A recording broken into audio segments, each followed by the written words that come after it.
India has just signed another big trade deal, this time with New Zealand. It's been called a major breakthrough. The deal was concluded in just 9 months and it's expected to double the volume of trade between India and New Zealand in just 5 years. For New Zealand, tariffs are being reduced for over 95% of their exports, and for India, exporters will get duty-free access to New Zealand. Plus, there's a promise of investment. New Zealand wants to invest $20 billion in India, although New Delhi has drawn some red lines. Dairy and farm products are off the table in this deal. Now, this is India's third major trade agreement of the year. The first two deals were with the UK and Oman. And the aim is clear. As talks with the US remain deadlocked, New Delhi is ramping up conversations with other partners. Here's a report. India has signed another trade pact, this time with New Zealand. And it's being called a historic breakthrough. The deal was announced today. It took just 9 months of negotiations.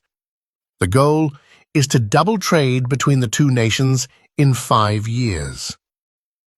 Right now, bilateral merchandise trade stands at $1.3 billion. But that could grow quickly, because this deal makes the majority of goods trade duty-free.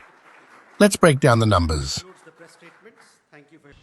New Zealand will eliminate or reduce tariffs on 95% of its exports to India. Nearly 57% of these products will become duty-free from day one. In return, India will get zero duty market access for all its exports to New Zealand.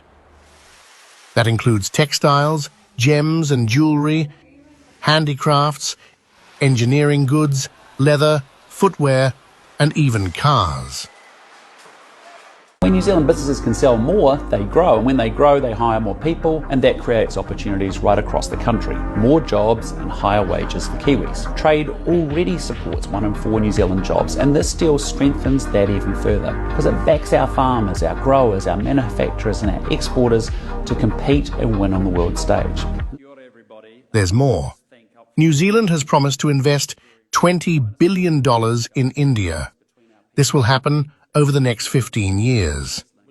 The investment will also support mobility, meaning Indian professionals, skilled workers and students could find it easier to live and work in New Zealand.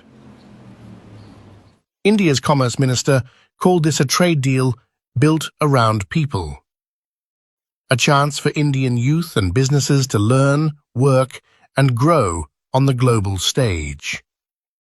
It's a win-win agreement, and I can assure the people of India that under Prime Minister Narendra Modi's very, very focused approach, we are negotiating free trade agreements and comprehensive partnerships strategically. But there are red lines.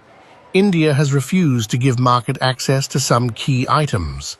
This includes dairy, milk, cheese, yogurt, onions, sugar, edible oils, spices, and rubber. Why? To protect Indian farmers and the domestic industry. New Delhi has made this very clear. Only ingredients that will be re-exported, like some dairy components, will be allowed in. But on the other side, India has agreed to drop tariffs on sheep meat, wool, coal, and most forestry exports. These are all key export sectors for New Zealand. And they'll now benefit from cheaper access to the Indian market. This is India's third major trade deal this year. The first was with the UK in July. The second with Oman last week. And now, New Zealand. It's part of a broader strategy. India is diversifying its export base, especially after the US imposed steep tariffs. Indian exports to the US dropped sharply in September and October, a decline of 12% and 8.5% respectively. November showed some recovery, up by over 22%. But the larger concern remains over-dependence on the US. The 50% tariffs on Indian exports still remain in place. India and US are negotiating a trade deal, but so far, progress has been slow. So New Delhi is moving fast to tap into other markets.